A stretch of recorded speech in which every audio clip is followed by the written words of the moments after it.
Good morning everyone. कल राजस्थान में जो आर्थिक समीक्षा है उसका पहला चैप्टर शुरू किया था, मैक्रो इकोनॉमिक वाला। जो ट्रेंड्स देखे थे, कुछ जीडीपी के क्या ट्रेंड है, किस तरीके से कैलकुलेशन की जाती है, थोड़ा सा वो रिवीजन कर लिया था। जिन्होंने नहीं किया वो जा सकते हैं कि प्रीव्यू में वहाँ पे पढ़ा है, ऑनलाइन भी अवेलेबल है ऐप के ऊपर में। आपको ऐप पे यहाँ पे लगभग इकोनॉमिक्स की लगभग सारी क्लासेस मिल जाएगी, तो आप वहाँ पे एनरोल कर लीजिएगा। आज यहाँ पे एक्सेस शुरू कर देंगे उसका भी। तो जो पहला वाला कर रहे थे उसके अंदर में थोड़ा सा रिवीजन कर लेते हैं, और आज हम देखेंगे जो WPI CPI जो प्राइस स्टैटिस्टिक्स करनी थी। आज वाला थोड़ा सा रिवीजन वाला टॉपिक है और WPI CPI करेंगे, कल से एग्रीकल्चर वाला टॉपिक शुरू करेंगे। ठीक है, तो ये याद रहेगा। आपको पता होगा जीडीपी क्या होती है, तो रिवीजन करवा चुका है, बहुत बारी कर चुके हैं हम। प्रचलित कीमतों पर क्यों निकालते हैं, स्थिर कीमतों पर क्यों निकालते हैं। ठीक है, डेटा देख लेते हैं, थोड़ा सा रिवीजन कर लेते हैं ताकि याद रहेगा। देखो, प्रचलित कीमतों के अंदर में अगर स्टेट का देखते हैं, सकल राज्य घरेलू उत्पाद, ठीक है, सकल राज्य घरेलू उत्पाद जो देखते हैं वो कितना है अभी, 14,13,000 लगभग करोड़ के अराउंड है। तो इसके जो हम ग्रोथ रेट देखते हैं वो 16 पॉइंट, जो हमें देखनी थी वो क्या थी, 16.04%। ये किस पे है, आपकी प्रचलित कीमतों पे है। और स्थिर कीमतों पे कितनी है आप, और इंडिया की देखेंगे तब 15.4 है। तो हमने देखा था कि इंडिया से राजस्थान की जो ग्रोथ रेट है वो अभी करंट जो है उस प्राइस के हिसाब से ज्यादा है। उसके बाद हमने देखा था कि जो क्षेत्रवार संरचना, इसमें से कई बार क्वेश्चन आ जाता है, वो देख लेते हैं। अखिल भारत का देख लेते हैं क्या रहेगा। भारत में कृषि क्षेत्र का योगदान क्या है, 18.11% है, और उद्योग क्षेत्र का कितना है, 28.48% है। ठीक है, और सेवा क्षेत्र का कितना है, 53.4% है। ये हो गया आपका। उसके बाद में राजस्थान का देखेंगे तो उसमें कृषि क्षेत्र का योगदान भारत से ज्यादा है, वो है 28.95%। ठीक है, और उद्योग क्षेत्र का देखोगे तो 27.3% है। राजस्थान में सेवा क्षेत्र का देखोगे तो 43.74% है। ये हो गया आपका, ये याद रखना है। कई बार सीक्वेंस पूछ लेते हैं, तब भी आपको पता होना चाहिए कि सेवा क्षेत्र का ज्यादा है, उसके बाद आपका कृषि क्षेत्र आता है, उद्योग आता है। और इंडिया के लेवल पे देखेंगे तो सबसे ज्यादा क्या आता है, सेवा क्षेत्र, उसके बाद आता है उद्योग, उसके बाद में कृषि आता है। ठीक है, तीनों की ग्रोथ रेट भी कल हमने देखी थी, लेकिन उसके पहले आते हैं हम स्थिर कीमतों पे। तो सबसे पहले आपको पता होना चाहिए स्थिर कीमत किस आधार पे निकाली जाती है, 2011-12 के आधार पे निकाली जाती है। ठीक है, इसकी हमने कैलकुलेशन कल देख ली थी किस हिसाब से होती है। अब देखो, कांस्टेंट प्राइस है, उसके ऊपर में राजस्थान का और ऑल इंडिया देख लेते हैं, जीएसटीपी और जीडीपी राजस्थान का। तो ये क्या आ गया आपका देखो, राजस्थान की ग्रोथ रेट यहाँ पे कितनी है, 8.19%, 16.04 और 8.19% है, और इंडिया की 7, इंडिया की कितनी है, 7% है। तो दोनों में ही राजस्थान की ज्यादा है, चाहे कांस्टेंट प्राइस पे देखो चाहे करंट प्राइस पे देखो। अब देखो राजस्थान की यहाँ पे, ये बारी बारी रिवीजन कर लेना, एग्जाम से पहले एक बारी देख लेना, कोई सा भी पूछेगा तो आपको याद आ जाएगा। ठीक है, वैसे याद हो गया होगा अब तक तो। उसके बाद हमने देखा था कि क्षेत्रवास जो विकास दर है वो कई बार पूछ लेते हैं, हमने ये देख लिया था, कंपोजिशन देख लिया है, लेकिन फिर भी देखते हैं कि एग्रीकल्चर, इंडस्ट्री और सर्विस सेक्टर है जो, इनकी ग्रोथ रेट क्या रही है। ठीक है, तो हम देखते हैं कांस्टेंट प्राइस और करंट प्राइस दोनों के आधार पे। तो करंट प्राइस पे भी जब 16.04% टोटल राजस्थान की रही तो उसके आसपास ही रहेगी तीनों की, वो रहेगी। एग्रीकल्चर की कितनी बताई थी, 13.8%, और यहाँ पे बताई थी हमने 15.02, वो है इंडस्ट्री की। 15.02 किसकी है, इंडस्ट्री की, और 17.11% है वो रहेगी सर्विस की। इतना याद नहीं रह पाई तो याद रखना, सर्विस की सबसे ज्यादा है, उसके बाद में रहेगी आपकी इंडस्ट्री की, और सबसे कम रहती है आपकी किस चीज की, एग्रीकल्चर की। चाहे आप चाहे कांस्टेंट प्राइस पे देखोगे चाहे करंट प्राइस के ऊपर में देखो। ठीक है, थोड़ा थोड़ा रिवीजन कर लेना, बेसिक वाले थोड़ी थोड़ी डाटा है जो याद हो जाएंगे आपको। उसके बाद हमने देखा था कि शुद्ध राज्य घरेलू उत्पाद क्यों निकालते हैं। सकल आपके पास में है, उसमें से मूल्यह्रास आप निकाल दोगे, जिसको क्या बोला गया है यहाँ पे, स्थायी पूंजी उपभोग। ठीक है, तो कोई भी वस्तु के उत्पादन के दौरान जितने भी यूज की जाती है उसके जो टूट फूट होती है, मूल्यह्रास होता है, उसको निकालने के बाद में जो अपने पास बचता है उसको क्या बोलते हैं, शुद्ध राज्य घरेलू उत्पाद। उसको क्यों निकालते हैं अपन, ताकि प्रति व्यक्ति आय की गणना हो सके। ठीक है, अब प्रति व्यक्ति आय की गणना करोगे तो शुद्ध राज्य घरेलू उत्पाद, इसके अंदर में ज्यादा याद रखना नहीं है, थोड़ा थोड़ा कम हो जाएगा। 14 लाख करोड़ था, अब 15.6 लाख करोड़ रह जाएगा। स्थिर मूल्य पे देखेंगे तो 6.94 लाख करोड़ रह जाएगा। वही ग्रोथ रेट है, 16.04 थी, यहाँ पे 16.10 है, 16.19 थी, यहाँ पे 8.11 है, तो वही 16 और 8% रहेगी, अगर शुद्ध की बोल दे तो भी और सकल की बोल दे तो भी। ठीक है, उसके बाद आपके आगे प्रति व्यक्ति आय। तो ये थोड़ा ध्यान रखना कि प्रति व्यक्ति आय कैसे गणना की जाती है, शुद्ध राज्य घरेलू उत्पाद पे की जाती है, मध्य वर्षीय जो कुल जनसंख्या है उससे डिवाइड करके। ठीक है, इससे हमें पता क्या लगेगा, जीवन स्तर का पता लगेगा, और हमें पता लगेगा कि कितने कल्याण का सूचक है। और जो पहली क्लास के अंदर में हमने करवाया था उस आधार पर यह भी बता देना कि जरूरी नहीं है कि जीडीपी में ग्रोथ रेट है वो प्रति व्यक्ति आय को बढ़ाए ही, क्योंकि अनइवन जो डिस्ट्रीब्यूशन रहता है पैसे का। ठीक है, ये बेसिक सी बात, आराम से जब भी आए क्वेश्चन ऐसे कभी आ जाए आपको प्रति व्यक्ति आय क्या होती है तो आप इस तरीके से लिख सकते हैं। ठीक है, ये हमने कर चुके हैं। सबसे ज्यादा बढ़िया चीज रहती है आपको याद करने वाली ये वाली रहती है कि आपको पता होनी चाहिए एज इट इज की स्थिर कीमतों पे और प्रचलित कीमतों पे प्रति व्यक्ति आय कितनी है। स्थिर पे कितनी है 86,134, याद कर लो इसको 86,134, और प्रचलित के ऊपर में देख ले तो 1,56,149 रुपए, 1,56,149 रुपए। ग्रोथ रेट भी आप देखना चाहो तो करंट प्राइस के हिसाब से देखोगे तो 14.8% की ग्रोथ रेट रही है। 1,35,000 था 1,56,000 चला गया, और अगर कांस्टेंट प्राइस पे देखोगे स्थिर कीमतों पे देखोगे तो 6.9% की ग्रोथ रेट रही है प्रति व्यक्ति आय के अंदर में। ज्यादातर ये नहीं पूछा जाता है, आपसे सीधा ये पूछा जाएगा, लेकिन फिर भी आइडिया रहना चाहिए कि 14 और 6% लगभग 6.9% के अराउंड है हमारे पास। उसके बाद में हम देखते हैं प्रति व्यक्ति आय का, अगर आप राजस्थान के साथ साथ ऑल इंडिया भी देखना चाहो तो यहाँ पे रिवीजन कर लेना। बेसिकली यहाँ पे जो ध्यान रखने वाली बात ये है कि राजस्थान की अगर प्रचलित कीमतों पे देखोगे 156 है, जबकि इंडिया की 170 है, तो उनमें भी कम है राजस्थान की। और स्थिर कीमतों पे देखोगे तो भी राजस्थान की प्रति व्यक्ति आय है वो भारत की प्रति व्यक्ति आय से कम है। यहाँ पे डाटा याद करने की आपको आवश्यकता नहीं है। ठीक है, चलो अब सकल स्थायी पूंजी निर्माण मैंने बताया था, लिखने के हिसाब से आप ये डेफिनेशन याद कर लेना। समझने के लिए मैं बता दिया था कि जितने भी हमारे नई कंपनी से कोई भी है, नया जो प्रोडक्शन के लिए नया इन्वेस्टमेंट जो होता है, जो पूंजी का निर्माण होता है, और ऑलरेडी अगर उनके पास इन्वेंट्री बची हुई है, किसी के पास मान लो 100 किताबें थी किसी के पास, उसने 80 बेच दी, 20 बची है, उनमें 30 और का एडिशन कर देता है, और या फिर नई बिल्डिंग अपनी नई मशीन ले आता है, नई बिल्डिंग ले आता है, तो जो पूंजी का स्थायी पूंजी का निर्माण हो रहा है ना, उसी को बोलते हैं सकल स्थायी पूंजी निर्माण, सारी फर्म मिला के जितना कर रही है। ठीक है, प्रोडक्शन के लिए लिखने के हिसाब से आप ये देख लेना, क्या पता उसमें कभी 2 नंबर में आपको पूछ ले। ठीक है, अब आते हैं अपने मूल्य सूचकांक। छोटा सा टॉपिक है, इसको अच्छे से देख लेते हैं, लेकिन याद रखना ये छोटा सा टॉपिक है, एक क्वेश्चन या 2 क्वेश्चन आराम से आपके आएंगे इसके अंदर में, चाहे कैसे भी पूछ ले, उसमें सब तरीके से देख लेंगे। क्या होता है कि किसी निश्चित समय अवधि के दौरान किसी क्षेत्र में वस्तु और सेवा के मूल्य स्तर में होने वाली सापेक्ष परिवर्तन है, उसको मूल्य सूचकांक बोला जाता है। ठीक है, चाहे वस्तु हो या सेवा हो, एक निश्चित समय अवधि के दौरान उसकी प्राइस के अंदर में कितना चेंज आया है, वो भी रिलेटिव चेंज कितना है, पिछले साल कितना था और अब कितना हो चुका है, उसको क्या बोलते हो आप, बेसिक से आपको समझ है तो उसको क्या बोलेंगे, मूल्य सूचकांक बोल देंगे। यानी कल पिछले अगर साल 100 रुपए था और अब 120 रुपए होगा तो आपको पता होना चाहिए कि ये 20% बढ़ गया है, तो इसको बोल देंगे मूल्य सूचकांक निकालना। अब किस तरीके से निकाला जाता है, बहुत सारी फर्म्स है, बहुत सारे प्रोडक्ट बनाती है, बहुत सारी सर्विसेज बनाती है, कौन सी आधार पे, क्या आप प्रोडक्शन साइड पे देखते हो, उत्पादन के आधार पे देखते हो तो वहां उसके आधार पे निकालोगे, या जो मार्केट पे कंज्यूमर को जो हम खरीद रहे हैं कंज्यूमेबल प्रोडक्ट है उनके आधार पे निकालोगे, कौन सा सही रहता है, तो उसके आधार पे हमारे पास में 2 महत्वपूर्ण सूचकांक दिए जाते हैं। वो क्या रहते हैं, उपभोक्ता मूल्य सूचकांक और थोक मूल्य सूचकांक। इनको याद रख लेना, उपभोक्ता मूल्य सूचकांक यानी उपभोक्ता को कंज्यूमर बोलते हैं तो कंज्यूमर प्राइस इंडेक्स सीपीआई बोलूंगा अब आगे पूरे वीडियो के दौरान, और उपभोग जो है हमारा थोक के आधार पे बोला जाता है थोक मूल्य सूचकांक, उसको क्या बोलते हो आप, डब्ल्यूपीआई बोलोगे, होलसेल प्राइस इंडेक्स। ठीक है, 2 तरीके से अपन कैलकुलेट करती है। ठीक है, और इंडिया के अंदर में फोकस किया जाता है सीपीआई पे, पहले हम डब्ल्यूपीआई पे फोकस करते थे, होलसेल प्राइस इंडेक्स पे करते थे कि होलसेल में जो माल उठा रहे हैं प्रोडक्शन साइड पे उसमें कितना प्राइस का चेंज आ रहा है, उस पे कोशिश की जाती थी, फोकस किया जाता था। अब हम जो फोकस करते हैं वो किस चीज पे करते हैं, ऑल ओवर इंडिया पे सीपीआई के आधार पे फोकस किया जाता है। तो जो हम इन्फ्लेशन की बात करते हैं कि कितना प्राइस चेंज हो गया है, जिसके आधार पे हमें डिसीजन लेना है कि कैसे कंट्रोल करना है, पैसे की सप्लाई कैसे कम करनी है, डिमांड किस हिसाब से बढ़ानी है, वो किस आधार पे होगा, वो सीपीआई के आधार पे होगा, कंज्यूमर प्राइस इंडेक्स के आधार पे किया जाता है। लेकिन कैलकुलेशन दोनों की करते हैं।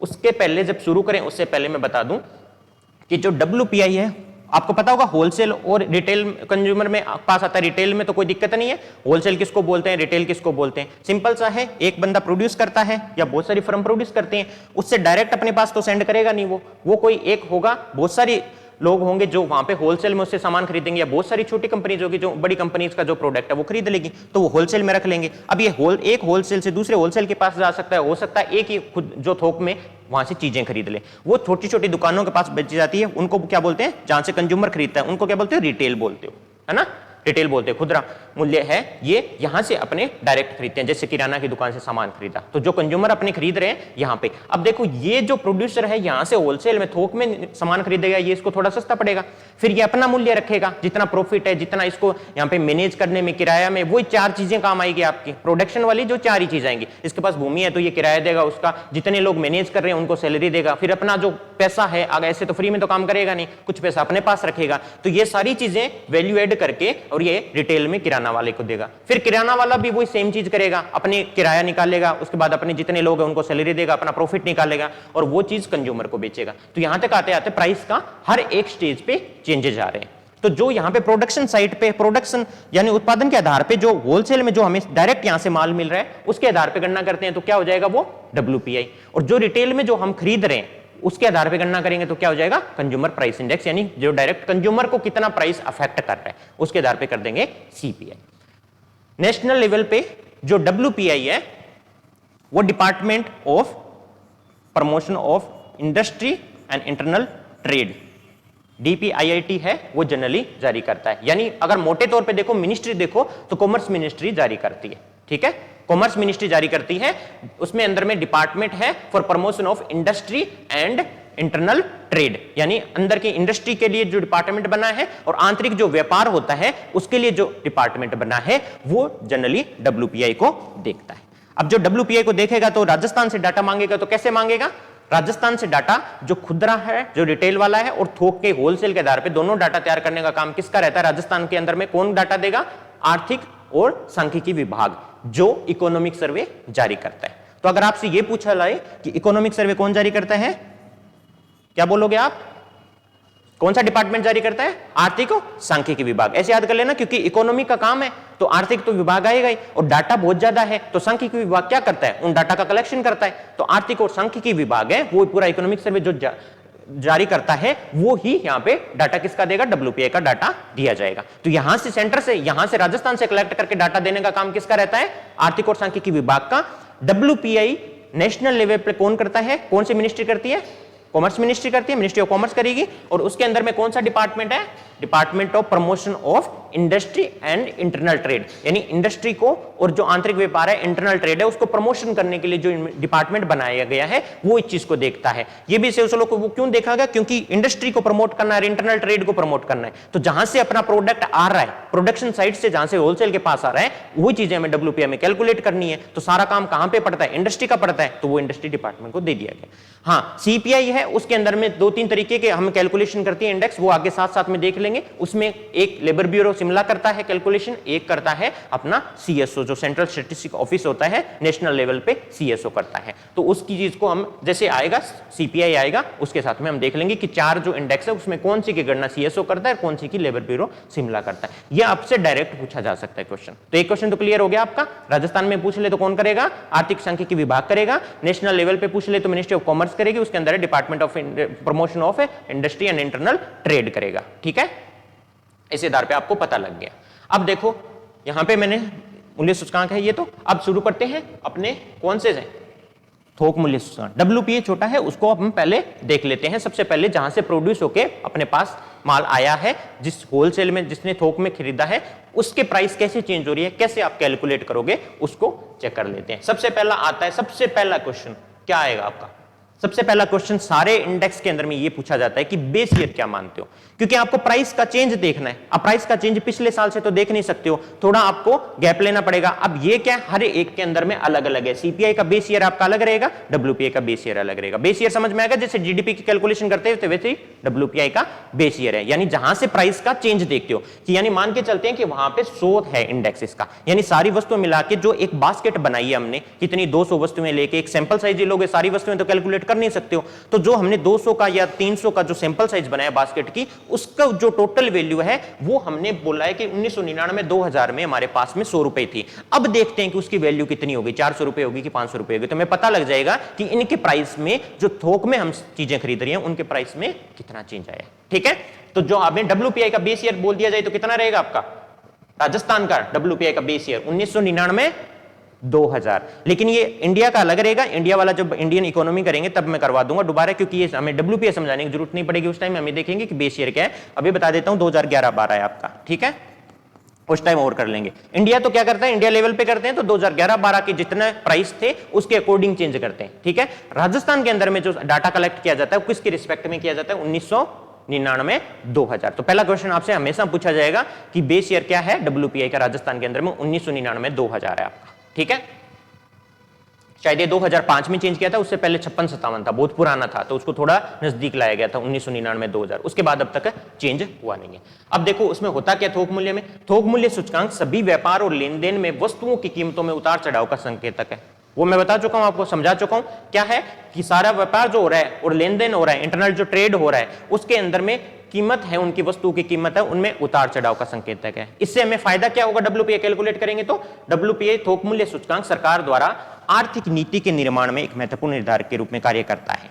तो आपको ये पता होना चाहिए, क्या करोगे आप कि आपको चाहे फिस्कल पॉलिसी बनानी है, चाहे ट्रेड पॉलिसी बनानी है, उसके अंदर में जो आर्थिक जो नीतियां बनाई जाती है उसके लिए बेसिकली डब्ल्यूपीए का यूज किया जाता है। सीपीआई का यूज किया जाता है कंज्यूमर पे कितना प्राइस का भार पड़ रहा है, तो उसके अकॉर्डिंग डिमांड सप्लाई को कंट्रोल करते हुए यहां पे ये आर्थिक नीति बनाने में यूज किया जाता है कि किसका प्रोडक्शन बढ़ाना है इंडस्ट्री के अंदर में, कौन सा थोक मूल्य के अंदर में सस्ता मिल रहा है माल, कौन सा महंगा मिल रहा है, तो इसलिए आर्थिक नीति बनाने के लिए ये डब्ल्यूपीए काम में आता है। ठीक है।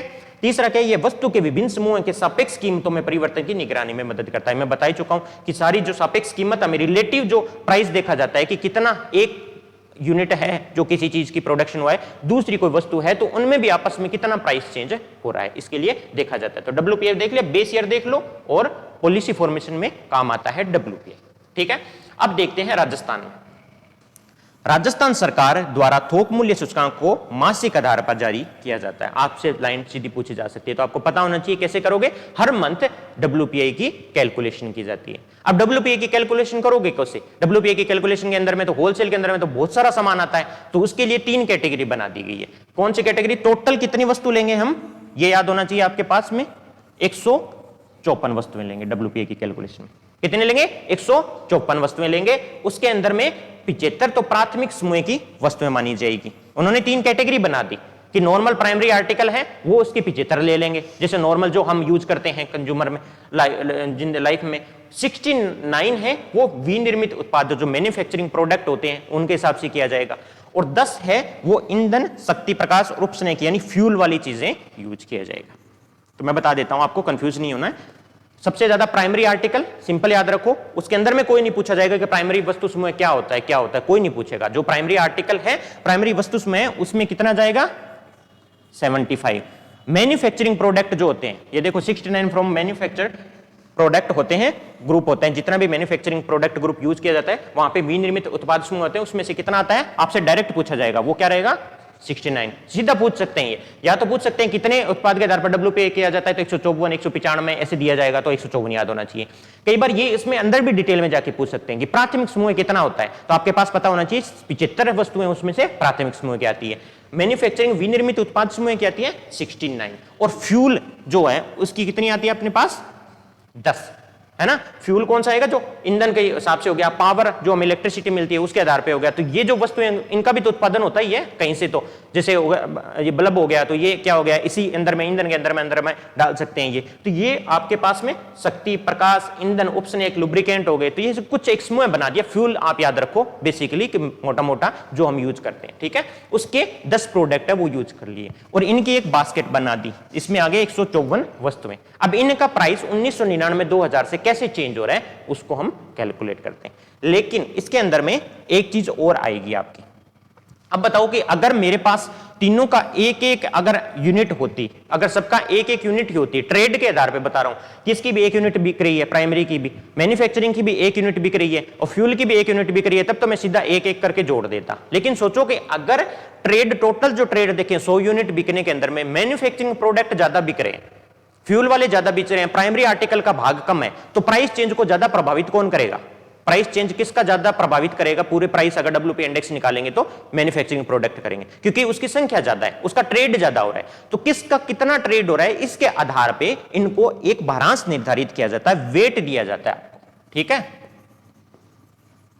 क्या दिया जाता है, हर एक को वेट दिया जाता है, किस आधार पे, कि जो बेस ईयर के दौरान इनका ट्रेड कितना था, प्राइमरी आर्टिकल का ट्रेड कितना था, क्या वो ज्यादा बिक रहे हैं, कम बिक रहे हैं, मैन्युफैक्चरिंग प्रोडक्ट कितना है जो उसको प्रभावित करें प्राइस को, फ्यूल वाले कितना प्रभावित करें, इसके आधार पे इनको वेट दिया गया था, जिसको हमें देखना पड़ेगा। वो क्या था, प्राथमिक समूह जो है, कितने प्राथमिक समूह, 75, उसके उनको कितना दिया, 33.8% का वेट दे दिया टोटल, ठीक है। मैन्युफैक्चरिंग जो है प्रोडक्ट उनको 49.8 का दे दिया, और फ्यूल वालों को 25 का दे दिया। यानी कि ट्रेड में जो हिस्सेदारी सबसे ज्यादा किसकी है, उत्पाद समूह है जो सबसे ज्यादा ट्रेड में यूज हो रहे हैं, उसके बाद प्राइमरी आर्टिकल यूज हो रहे हैं, उसके बाद फ्यूल यूज हो रहा है। तो उसको जब आप वेट के साथ मल्टीप्लाई करके इनकी जितनी प्राइस है, जितनी 75 आर्टिकल है, इनकी जितनी प्राइस है, उसको अपने वेट के अकॉर्डिंग मल्टीप्लाई करके जब आप फाइनल वैल्यू निकालते हो उसको बोलते हो WPI। तो ऐसे नहीं है कि आपको डिटेल में कैलकुलेशन कोई नहीं पूछेगा, समझाने के हिसाब से बता रहा हूं। एक तो आपको पता होना चाहिए 154 है, दूसरा आपको पता होना चाहिए तीनों आर्टिकल्स में क्या 75 है, 69 है एंड 10 है, ठीक है। तीसरा इनको पूछा जाएगा कि कितना वेट असाइन किया गया है। अगर आपसे क्रोनोलॉजी पूछ ले, सबसे ज्यादा वेट असाइन किसको किया गया है, मैन्युफैक्चरिंग को, दूसरा किसको दिया गया है, प्राइमरी आर्टिकल को, तीसरा वेट किसको दिया गया है, फ्यूल को, ठीक है। तीन ही चीजें याद करनी है इसके अंदर में। तो इनके वेट के आधार पे और इतने आर्टिकल के आधार पे जब बास्केट बनती है उनका प्राइस डिसाइड किया जाता है। अब ये देखो, एक तरीके से समझाने के हिसाब से बता रहा हूं कि अब देखो ये है जो फ्यूल वाली है, तो आपको सही लगता है कि ये फ्यूल की सही है, क्योंकि ये लगभग 500 आपको अभी WPI इंडेक्स मिल रहा है। इसका मीनिंग क्या है कि अगर 1999-2000 में जितना समूह था वेटेज, उनको वेट दे के 16% वेट के अकॉर्डिंग अगर उनकी वैल्यू 100 थी, तो अब उनकी वैल्यू लगभग 600 के पास पहुंच गई है। यानी लगभग वो 5.8 या 5.9 गुना हो गई है प्राइस जो 1999-2000 के अंदर में थी, उन जो फ्यूल जो 10 हमने प्रोडक्ट लिए उस बास्केट के आधार पे, ठीक है। सही चीज है ये, क्योंकि फ्यूल के प्राइस बहुत ज्यादा बढ़ गए हैं। यही चीज हुई है अपने, अगर देखोगे आप प्राइमरी आर्टिकल के साथ में, इसके भी प्राइस बढ़े हैं, लगातार बढ़े हैं। तीसरी चीज देखोगे मैन्युफैक्चरिंग प्रोडक्ट, उसके भी प्राइस ज्यादा बढ़े, लेकिन सबसे ज्यादा प्राइस फ्यूल के बढ़े हैं, उसके बाद प्राइमरी आर्टिकल के बढ़े, उसके बाद विनिर्माण वाली जो उत्पाद है उनके प्राइस बढ़े। ये कोई ऐसे काम की चीज नहीं है जो आपसे पूछा जाएगा, लेकिन तीनों में अंगद में आप देखोगे तो तीनों में सतत वृद्धि मिल रही है। प्राइमरी आर्टिकल के अंदर में WPI इंडेक्स लगातार आपका बढ़ता गया है, इसका अंदर आप देखोगे तो फ्यूल वाला बढ़ता गया है, मैन्युफैक्चरिंग प्रोडक्ट है उनमें भी बढ़ता गया। तो इस तरीके से ये कैलकुलेट होता है, ये हमेशा बढ़ता जाएगा, बिकॉज अगर प्राइस बढ़ते गए तो, अगर प्राइस में कमी आती है 1999-2000 के हिसाब से, तो आपको नीचे आता हुआ दिख सकता है, ठीक है। ये बेसिकली कैसे WPI इंडेक्स कैलकुलेट होता है उसको बताने के हिसाब से। क्वेश्चन आपका अगर WPI से आएगा तो पहले वाली स्लाइड से डायरेक्ट आएगा, ठीक है। उसके बाद आते हैं कंज्यूमर, उपभोक्ता। अब अपने पास जो रिटेल के अंदर में थोक में खरीद लिया, उसके बाद किराना दुकान को गया, वो रिटेल में हमें बेच रहे हैं, तो हम उपभोक्ता है जो उसको कंज्यूम कर रहे हैं, वो सारी चीजें इसके अंदर में आ जाएगी, ठीक है। तो उपभोक्ता मूल्य सूचकांक एक समय अवधि के अंतर्गत उन चुनिंदा वस्तु और सेवाओं के खुदरा मूल्यों के सामान्य स्तर में परिवर्तन के मापन हेतु तैयार किया जाता है, जिसमें उपभोक्ता द्वारा उपभोग हेतु क्रय किया जाता है, ठीक है। जो आप उपभोग के लिए यूज करते हो उसमें खुदरा मूल्य क्या है, रिटेल प्राइस क्या है, किसमें, वस्तु और सेवाओं का चुनिंदा, इसमें भी WPI की जगह एक बास्केट बनाई जाती है, सारी तो इंक्लूड कर नहीं सकते हो, तो इसमें भी एक चुनिंदा वस्तुएं और सेवाएं ली जाएगी, उनके खुदरा मूल्यों के सामान्य स्तर में कितना परिवर्तन आ रहा है जिनको उपभोक्ता कंज्यूम कर रहे हैं, उसको क्या बोलोगे आप, उपभोक्ता मूल्य सूचकांक। और एक समय अवधि के दौरान, यानी यह हर साल ये तो कैलकुलेट होता ही है। आपने नोटिस किया होगा WPI किसके लिए होता है, हमेशा गुड्स के लिए, ठीक है। WPI हमने देखा था सारी गुड्स थी, प्राइमरी गुड्स थी, मैन्युफैक्चरिंग गुड्स थी, फ्यूल वाली थी, जितनी भी गुड्स है उनकी एक बास्केट थी 154 की, राजस्थान के अंदर में, इंडिया का नहीं बोला, राजस्थान के अंदर में। और इंडिया में WPI सिर्फ गुड्स के लिए इंक्लूड होता है, और CPI किसके लिए किया जाएगा, गुड्स एंड सर्विसेज दोनों के लिए। तो अगर आपसे कंपैरिजन भी पूछ ले तो सिंपल से जब आप पढ़ लोगे तो आपको पता लग जाएगा WPI इधर से किसका बेस ईयर क्या है उसे आप बता देना, CPI का बेस ईयर बता देना, इधर एक कौन जारी करता है, ये कौन जारी करता है, फिर इसमें सिर्फ गुड्स के लिए यूज होता है, इसमें गुड्स एंड सर्विस के लिए यूज होता है। तो वो आपको अपने आप अगर पूछ लिया जाए CPI WPI में कंपेरिजन क्या है तो धीरे धीरे आपको पता लग जाएगा। तो ये क्या है, वस्तु और सेवाओं के लिए यूज होता है CPI, WPI सिर्फ वस्तुओं के लिए यूज होता है। इस तरह से इसमें पता क्या लगता है हमें, क्या पता लगा, उसका काम क्या था, जनरली पॉलिसी फॉर्मेशन के लिए काम आता था। WPI इंडेक्स किसके लिए काम आ रहा है, पॉलिसी फॉर्मेशन के लिए। इसमें उपभोक्ता की आय और उसके कल्याण की वास्तविक क्रय शक्ति को प्रभावित करते हैं, और हमें पता लगता है कि अब जब हम खरीदने जाएंगे तो हमें पता लगेगा ना कि CPI अगर हाई है, इन्फ्लेशन हाई है, प्राइस बहुत ज्यादा बढ़ गए हैं, तो हमें पता लगेगा कि क्या उपभोक्ता है वो उस वस्तु को खरीद पा रहा है कि नहीं पा रहा है। तो उपभोक्ता के कल्याण के लिए उसकी आय के बारे में और उसकी क्रय शक्ति को प्रभावित करते हैं, यानी क्रय शक्ति के बारे में जानकारी प्राप्त होती है, ठीक है। समझ आ गई बात। अब मेन बात यह है कि हमारे पास आते हैं जनरली 4 इंडेक्स कैलकुलेट किए जाते हैं। पहला कौन सा है, CPI किसके लिए जारी किया जाता है, इंडस्ट्रियल वर्कर के लिए। एक बारी देखो इसमें आपको पता लग जाएगा, बताता हूं मैं। औद्योगिक श्रमिकों के लिए पहला जारी किया जाता है, दूसरा किसके लिए जारी किया जाता है, एग्रीकल्चर लेबर के लिए, ठीक है। तो अगर औद्योगिक श्रमिक है उनकी आवश्यकता अलग होगी, क्योंकि औद्योगिक श्रमिक उद्योग में रह रहा है, वहां पे उनके लिए परचेजिंग पावर अलग होनी चाहिए उनके पास, क्योंकि यहाँ पे देख लो सीधी सी बात है, जयपुर में आपको महंगा मिलेगा कोई सामान, अगर आप गांव में रह रहे हो तो आपके लिए सस्ता मिलेगा। एग्रीकल्चर में काम कर रहे हैं वो कम पैसे से वो चीजें ज्यादा खरीद सकता है, वहां पे उसके पास लोकल अवेलेबल रहेगी। तो इसलिए अलग अलग तरीके से उनकी परचेजिंग पावर जैसे हम देख रहे थे उसके आधार पर कैलकुलेट करने के लिए एक निकाला जाता है औद्योगिक श्रमिकों के लिए, एक निकाला जाता है कृषि श्रमिकों के लिए, एक निकाला जाता है ग्रामीण श्रमिकों के लिए जो रूरल लेबर है, कृषि के अलावा और भी है, एक निकाला जाता है रूरल अर्बन और कंबाइंड। ठीक है, यानी पहले निकाला जाएगा रूरल के लिए टोटल अर्बन के लिए निकाला जाएगा, एक निकाला जाएगा रूरल और अर्बन को कंबाइन करके। ये पहले वाले जो तीन हैं आपके तीनों लेबर के लिए, industrial labour, agriculture labour, rural labour, ये कौन जारी करता है? लेबर के लिए। इसलिए क्या करता है? लेबर ब्यूरो जारी करता है खुद। इसके लिए एक श्रम मंत्रालय है, लेबर ब्यूरो है, वो तीनों लेबर के लिए यूज किया गया है, इसलिए लेबर ब्यूरो जारी किया जाता है। लेबर ब्यूरो आपसे पूछा जाएगा कहां पे है, तो शिमला के अंदर में। लेबर ब्यूरो कहां पे है? शिमला, हिमाचल प्रदेश के अंदर में है। लेबर ब्यूरो जारी करता है इनको। और तीसरा जो ये लास्ट वाला है जो यूज करते हैं हम, जो सीपीआई जो बोलते, जनरल कंडीशन में अगर हम सीपीआई बोलेंगे तो कौन सा डिनोट करेंगे? रूरल, अर्बन और कंबाइंड वाला। इसमें तीनों कैलकुलेट करेंगे, पूरे राजस्थान में रूरल एरिया का, पूरे राजस्थान में अर्बन एरिया का, फिर रूरल अर्बन का कंबाइंड एरिया का। ठीक है, दोनों को कंबाइन करके कैलकुलेट किया गया। तो नॉर्मल जो सीपीआई हम बोलते हैं वो कौन सा होता है सीपीआई? ये चौथे वाला सीपीआई होता है। ठीक है, सीपीआई कंबाइन को दिखाने के लिए बताया जाता है, सीपीआई कंबाइन के लिए यूज होता है नॉर्मल सीपीआई। इसको जारी कौन करता है? सीएसओ, जो न्यू दिल्ली अंदर में स्थित है, सेंट्रल स्टैटिस्टिक्स ऑफिस, सांख्यिकी मंत्रालय जो है भारत सरकार का, वो जारी करता है सीएसओ। तो डिफरेंस पता लग गया। अगर आपसे कभी पूछ लिया जाए कि एग्रीकल्चर लेबर के लिए, इंडस्ट्रियल वर्कर के लिए, या फिर जो रूरल लेबर है इनके लिए कौन जारी करता है, तो लेबर ब्यूरो शिमला जारी करता है। और जो कंबाइंड रूरल, अर्बन और कंबाइंड के लिए जिसको नॉर्मल सीपीआई बोलते हैं वो कौन जारी करता है? सीएसओ जारी करता है। इतना तो अंतर यहाँ पे आपको पता लग जाएगा, लिखा हुआ है, देख लेना, न्यू दिल्ली के अंदर में। अब हम देख लेते हैं इनमें अंतर क्या है। इंडस्ट्रियल वर्कर के लिए सबसे पहले शुरू करते हैं इंडस्ट्रियल वर्कर के लिए। मैं इंडस्ट्रियल वर्कर की जो परिभाषा लिखी है वो सब जगह लागू होगी, इसलिए मैंने सिंपल एक परिभाषा लिख दी है। ठीक है, ये क्या है?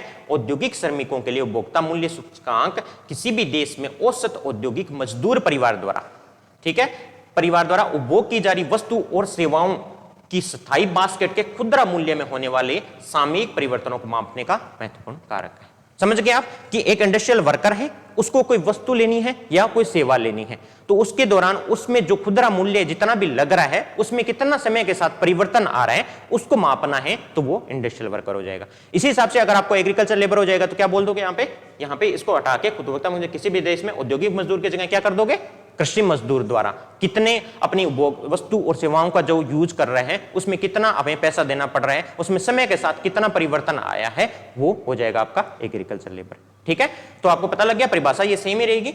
जो एग्जाम में आने वाली बात है वो क्या रहेगी आपकी, इसमें सिर्फ प्रीलिम्स के हिसाब से आने का ज्यादा चांस है, वो क्या रहेगा, कैसे कैलकुलेट करोगे इंडिया लेवल पे इंडस्ट्रियल वर्कर के हिसाब को कैलकुलेट करने के लिए कि उनकी जो प्राइस क्या है, जो खाना खाते हैं, रहते हैं, उनको बहुत सारी गुड्स एंड सर्विसेज की जरूरत पड़ती है, उनको टोटल उनकी प्राइस कितनी लग रही है, उसको कैलकुलेट करने के लिए ऑल ओवर इंडिया आपके 88 सेंटर्स जो है उनको चूज किया गया नेशनल लेवल पे।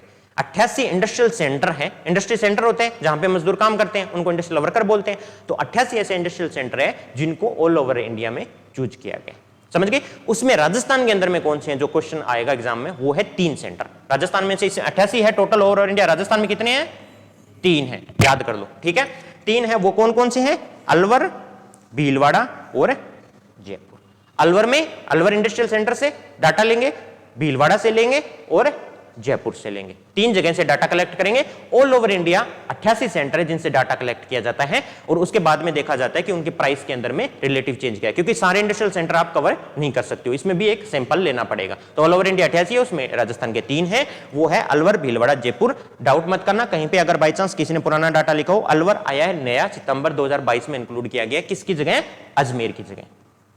पहले यहां पे कौन सा था?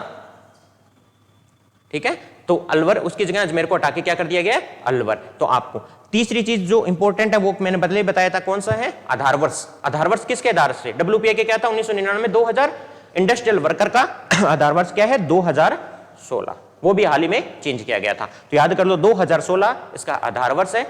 टोटल इंडिया के अंदर 88 सेंटर है, राजस्थान के 3 सेंटर है, वो है अलवर, भीलवाड़ा और जयपुर, जहां से अपने को प्राइस की जो बास्केट है उसकी वैल्यू निकालते हैं। ठीक है, ये मैंने ऐसे डाटा लेके आया हूं, इसका कोई काम नहीं है डाटा का, ये दिखाने के लिए किस तरीके से अगर 22-23 में अगर टोटल देखेंगे तो consumer price index agriculture labour के लिए निकालो तो इस तरीके से आपका निकलता रहेगा, ठीक है। लेकिन अब देखो consumer price index agriculture labour में इंपॉर्टेंट बात क्या है, बेस ईयर सेम वैसे ही निकलेगा, ठीक है। एग्रीकल्चर लेबर के लिए भी वही बास्केट निकाली जाएगी, लेकिन कहीं पे ऐसा कुछ नहीं दिया कि कितनी बास्केट होनी चाहिए, उसमें कितना डाटा होना चाहिए, कहीं नहीं पूछा जाता, ठीक है। आप याद कर लो सिर्फ बेस ईयर, वो क्या है 1900, सबसे पुराना यही है, सबसे पुराना यही है 1986-87 इसका बेस ईयर रहेगा, याद हो जाएंगे। 2016 एग्रीकल्चर लेबर का बोला जाए तो उसका डाटा कहां से कंपेयर करते हो आप, 1986-87 के अंदर, वैसे एग्रीकल्चर का डाटा हमेशा पुराना चलता है, ठीक है। अब देखो consumer price index rural, urban और कंबाइंड, ठीक है। तीसरे वाले का कहीं बेस ईयर नहीं दिया गया है, नहीं वो यूज होता है, इतना ज्यादा इंपॉर्टेंट आता नहीं है। जो सीपीए नॉर्मल बोलते हैं रूरल, अर्बन, कंबाइंड, उसका बेस ईयर क्या है, उसका बेस ईयर क्या है, जहां से क्वेश्चन आते हैं वो है 2012, जो यूज करते हैं नॉर्मल जिसको सीपीए बोलते हैं, उसका बेस ईयर जो बोला जाए वो है 2012। इंडिया लेवल पे डब्ल्यूपीआई का बेस ईयर क्या है, डब्ल्यूपीआई का 2011-12, ठीक है। अपने राजस्थान लेवल पे 1999, 2000। इंडस्ट्रियल वर्कर का कितना है 2016। एग्रीकल्चर लेबर का कितना है 1986-87। सीपीआई जो बोला जाए या सीपीआई रूरल, अर्बन कंबाइंड या सीपीआई नॉर्मल कंबाइंड भी बोल दे, उसका बेस ईयर क्या रहेगा आपका 2012। राजस्थान का भी यही है, इंडिया लेवल का भी 2012 है आपका, ठीक है। इसी में सारणी में या तो दे दिया जाएगा, कंपैरिजन करने के लिए इधर तीनों लिखे जाएंगे, चारों लिखे जाएंगे, डब्ल्यूपीआई के साथ में इधर आपको बेस ईयर दे जाएगा, बोला जाएगा मिलान करो आपको, तो एग्जैक्टली याद होना चाहिए, बहुत फेवरेट क्वेश्चन है इसका, ठीक है। अब ये देखो नेशनल, मैंने पहले बता चुका हूं कि एनएसओ जो नेशनल स्टैटिस्टिक्स ऑफिस बोल दो या फिर सेंट्रल स्टैटिस्टिक्स ऑफिस सीएसओ बोल दो, वो जारी करता है मिनिस्ट्री ऑफ स्टैटिस्टिक्स और प्रोग्राम इंप्लीमेंटेशन के अंदर में आता है। ये आधार वर्ष 2012 के अंदर में राष्ट्रीय सांख्यिकी कार्यालय है, जो सांख्यिकी और कार्यक्रम कार्यान्वयन मंत्रालय है, उसके अंदर में आता है। तो राजस्थान का भी स्टैटिस्टिक्स डिपार्टमेंट निकालेगा, इंडिया का भी सीपीआई जो है स्टैटिस्टिक्स डिपार्टमेंट निकालेगा आपका, ठीक है। 2012 का आपको बता ही चुका हूं मैं, आधार वर्ष माना जाएगा, इसके अलावा इसका अंदर में कुछ नहीं है। रूरल का अलग से निकाला जाएगा और अर्बन का अलग से निकाला जाएगा। तो जो प्राइस इंडेक्स की बात करी थी मैंने वो बता चुका हूं मैं, प्राइस इंडेक्स आपको आ गया, डब्ल्यूपीआई, सीपीआई आ गया। रिवीजन करते रहना, बेस ईयर में कंफ्यूज मत होना, एक तरीके से याद कर लेना। डब्ल्यूपीआई के अंदर में देख लेना कि कितने हैं, 154 है, प्राइमरी आर्टिकल 75 है, आपको मैन्युफैक्चरिंग वाले 69 है, फ्यूल वाले 10 हैं। वेटेज अगर बोला जाए सबसे ज्यादा वेटेज किसको दिया गया है, किनको 12 दिया गया है, मैन्युफैक्चरिंग को, उसके बाद में प्राइमरी को, सबसे नीचे 12 दिया गया है, फ्यूल को दिया गया है। ये राजस्थान का डाटा याद रखो, अभी इंडिया का करेंगे तब देख लेंगे कि किसको कितना ज्यादा दिया गया, ठीक है। उसके बाद में आपका क्या आता है, सीपीए हमने शुरू किया था, 3 है वो जो लेबर से रिलेटेड है, जो इंडस्ट्रियल वर्कर हो गया, एग्रीकल्चर लेबर हो गया या रूरल लेबर हो गया, उनको लेबर ब्यूरो शिमला जारी करता है। उसके अंदर में अगर बेस ईयर देखोगे तो सबसे ज्यादा बेस, सबसे पुराना बेस ईयर किसका, एग्रीकल्चर लेबर वाला का 86-87। जो इंडस्ट्रियल वर्कर का कितना है, इंडस्ट्रियल वर्कर का कितना 2016, ठीक है। हाँ ये मैं कह रहा हूं, कंफ्यूज नहीं होना, आएगा सवाल पक्का आएगा, एक सिंगल पूछ लेंगे, किसी एक में से डाटा पूछ लेंगे या आपको मिलान करने के लिए दिया जाएगा, हमेशा आता है ये सवाल, याद कर लेना। डब्ल्यूपीआई का 1999 2000 है, एक इंडस्ट्रियल जो वर्कर है उनका 2016 है। उसके बाद में आपका आता है एग्रीकल्चर लेबर 1986-87 आता है। सीपीआई कंबाइंड या नॉर्मल सीपीआई लिखा जाए, रूरल अर्बन कंबाइंड, तो 2012 इंडिया लेवल पे 2012, डब्ल्यूपीआई इंडिया लेवल पे आपका 2011-12। और राजस्थान का डब्ल्यूपीआई अगर कैलकुलेट करते हैं उसका बेस ईयर क्या है 1999-2000, ठीक है। इतना ही याद करना है। लास्ट वाला सीपीआई वो कौन, सीएसओ ये बोल दो या एनएसओ बोल दो, सेंट्रल स्टैटिस्टिक्स ऑफिस है, वो जारी करता है। राजस्थान के अंदर में इनकी गणना कौन करता है, डाटा कौन प्रोवाइड करवाता है, आर्थिक और सांख्यिकी मंत्रालय। तो आज का इतना ही करेंगे, डाटा ज्यादा हो जाएगा, इसको बारी बारी से रिवीजन कर लेना, ठीक है। याद हो जाएगा, अभी तो याद है, कुछ दिनों के बाद में और रिवीजन कर लेना, ठीक है। कल हम जो चैप्टर है एग्रीकल्चर वाला उसको शुरू करेंगे, हो सकता है उसको पूरा कंप्लीट ही कर दें, ठीक है। Thank you so much.